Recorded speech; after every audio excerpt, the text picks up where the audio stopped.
वास्तविकता से दूर हो गए। पता है, मां बहुत ही पवित्र शब्द है। कितना छोटा नाम दिया, इतना छोटा नाम, कितना बड़ा काम, पूरी सृष्टि को अपने गर्भ में समाये हुए है। मां, उन्हें पता ही नहीं बेचारों को दूध कहां से आता है। वास्तविकता से दूर हो गए। पता है, मां बहुत ही पवित्र शब्द है।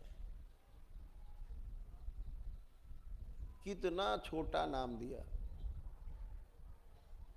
इतना छोटा नाम, कितना बड़ा काम, पूरी सृष्टि को अपने गर्भ में समाये हुए है।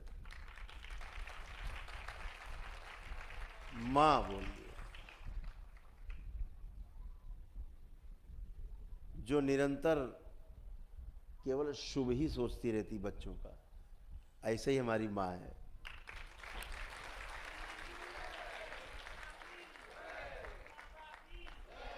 केवल शुभ।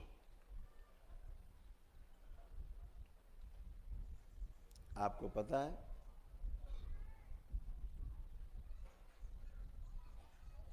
जब बच्चा मां के पेट में स्थिर होता है गर्भ में, तो उस मां का मासिक धर्म बंद हो जाता है। एक परंपरा है इस देश में,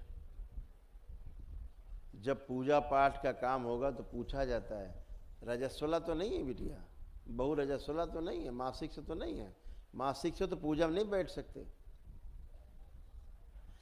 यही आपका एक दरबार है जिसमें 365 दिन हमारी माताएं बहनें पूजा पाठ, ध्यान, जप, तप, साधना, अनुष्ठान सब कर सकती। वो मां है। अगर आज वो गंदी है तो फिर हमसे गंदा कोई नहीं सृष्टि में।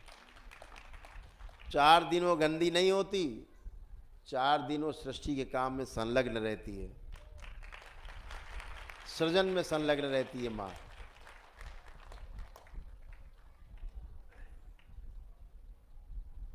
जैसे हमारी मां कामाख्या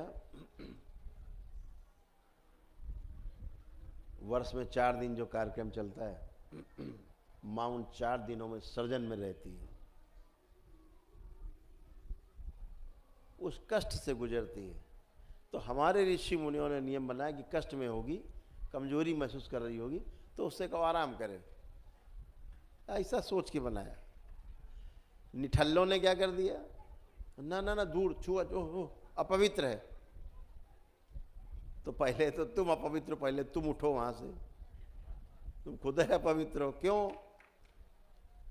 मां के उस मासिक धर्म जो बंद हो जाता है, जिसे आप खराब रक्त कहते हो, अपवित्रता कहते हो, उसी रक्त से 9 महीने तक आपके शरीर का निर्माण होता है।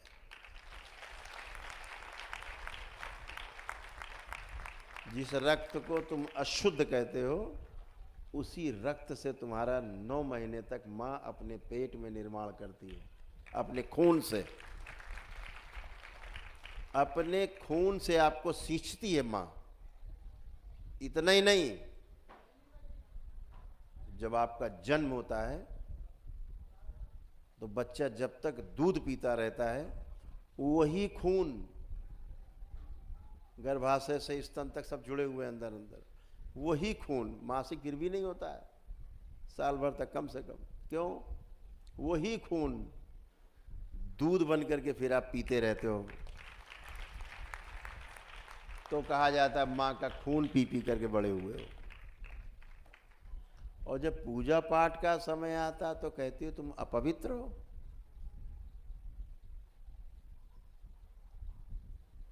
सूचना में और ज्ञान में यही फर्क है। ऋषि मुनियों ने इसलिए पूजा पाठ से विरत रहने को कहा कि वो सृजन में शरीर रहता है, कमजोरी रहती है, एक प्रक्रिया से शरीर गुजर रहा होता है तो आराम करें, मतलब उसको छूट है कि पूजा पाठ में ना बैठे। तो उल्टा समझ लिया, बोले अपवित्र है, दूर रहो। तो दरबार ने सबके ज्ञान खोले, चक्षु, ज्ञान चक्षु खोले। ज्ञान चक्षु तो नहीं खुले हैं, कान चक्षु खुल गए।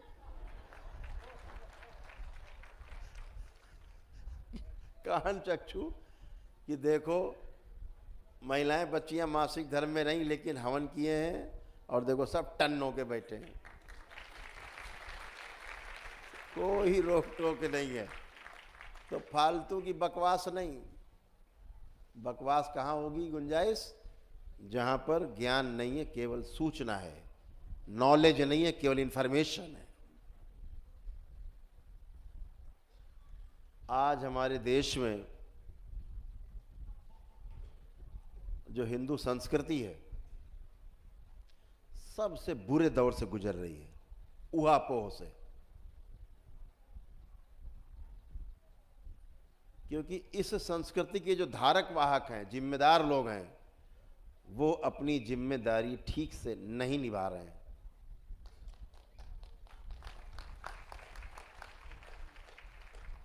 केवल हिंदू राष्ट्र, हिंदू राष्ट्र, हिंदू राष्ट्र चिल्लाने से हिंदू राष्ट्र नहीं बनेगा। हिंदू संस्कृति को अपनाने से हिंदू राष्ट्र, ये देश बनेगा। हम अपनी संस्कृति भूल गए हैं, इधर ध्यान देना होगा। और ये ध्यान दिलाने का काम उनका है जिन्होंने इसका व्रत लिया है, घर छोड़ा है,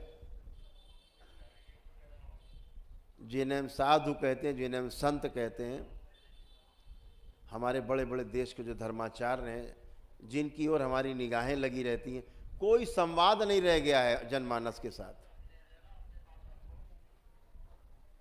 केवल प्रवचन, बैठ के छैया छैया दैया दैया, इधर बजाए बाजा उधर बजाए बाजा, डांस कराया थोड़ी देर, 2-4 घंटे, बुद्धि विलास।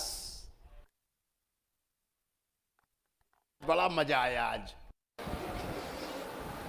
घर में जाके पता लगा जूता लात चल रही है। मजा तो यहां बहुत आया। घर पहुंचे फिर वही देते रहेगी, तलाक, मार कूट, उठा पटक। कहां चला गया भैया वो प्रवचन? ऐसा कोई घर नहीं, मुझे ऐसा लगता है, जिस घर में रामायण नहीं, श्री रामचरितमानस नहीं, ऐसा कोई घर नहीं। फिर भी महाभारत मच्छी फड़ी। महाभारत किसी घर में नहीं रखा है, तो रामायण की जगह महाभारत क्यों हो रही? काहे हो रही महाभारत? ये जो महाभारत है, इससे सीखो।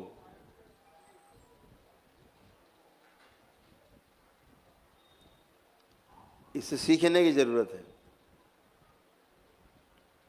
कि जब तक पितृ मुक्ति नहीं, तब तक महाभारत खत्म नहीं होगी घर की। ये ध्यान रखो।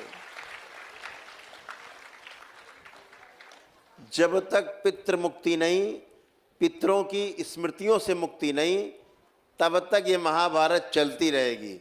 महाभारत स्मृतियों का ही खेल था, वो श्री कृष्ण का खेल था।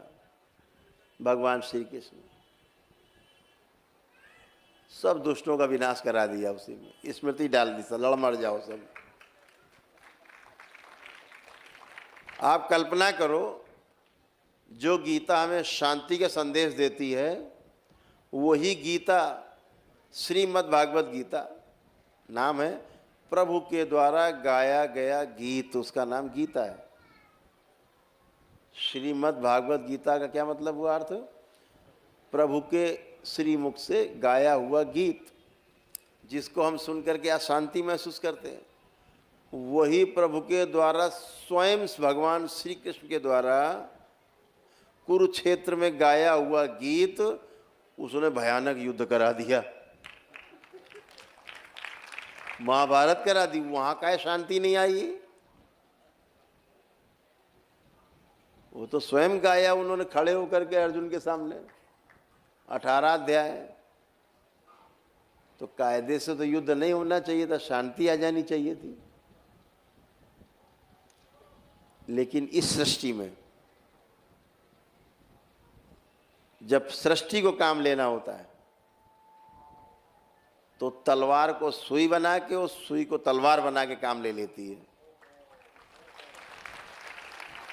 मत सोचो कि हमारे पास तलवार नहीं है, सुई से भी आपकी काम करवा सकती है सृष्टि। ध्यान रखो, लक्ष्य से भटकाएगी नहीं, आपको लक्ष्य तक पहुंचा देगी। तो ये मत सोचो कि हमारे पास गाड़ी नहीं है, बंगला नहीं है, रुपया बहुत, पैसा सोना चांदी नहीं, कैसे होगा। कैसे होगा इसकी जिम्मेदारी उसकी है। आप तो बस अच्छा अच्छा सोचो, अच्छा अच्छा करो, अच्छा अच्छा देखो, हो गया। अच्छा, ये रुपया पैसा सोना चांदी आपको अच्छा नहीं बनाएगा, अच्छा बनाएगा आपका अपना स्वयं का विचार, आपकी स्वयं की इच्छा विचार आशाएं। इच्छा करना गलत नहीं है, इच्छाएं रखना गलत नहीं है, खूब इच्छा रखना है, लेकिन जो सही चीज़ है उसकी इच्छा करिए। सारी एनर्जी उसी सही चीज़ में लगा दीजिए। आप तमाम इच्छा करके बैठे, ये भी वो भी वो भी ये भी, पूरी दुनिया हमारी हो जाए। हर आदमी यही सोच रहा है, टाटा बिरला बनने के लिए, अंबानी बनने के लिए। अरे भाई, कोई कर्मचारी बनने का भी सोचो। एक बड़ी गांव में कहावत कही जाती थी कि सब कुकरियां अगर परागे चली जाएंगी तो दोना कौन चाटेगा। यहाँ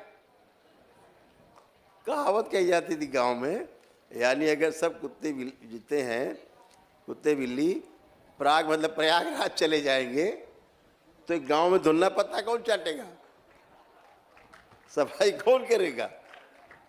तो सबकी उपयोगिता सब अलग अलग स्थान पर है।